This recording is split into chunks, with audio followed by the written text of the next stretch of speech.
Hello again, once again, me again. Iko-continue ko lang kung ano yung mga nakikita ko sa ugali ni Raffy Tulfo na hindi dapat nang pamarisan talaga. Kasi toxic na eh. Raffy Tulfo, sana bago ka tumakbong senador, nood ka muna ng mga Senate hearings sa iba't ibang bansa. Di ba?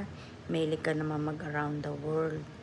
Sana pinanood mo kung paano nila gawin ang Senate hearing para at least may makopya ka man lang na maganda, yung maganda ha, hindi masamang mangopya basta maganda lang na alam mo makakatulong sa bayan mo o sa bansang Pilipinas, hindi yung puro grandstanding lang na hindi mo naunawaan kung ano yung mga pinagsasabi mo sa kapwa mo, basta makabatikos ka lang kahit wala kang pruweba.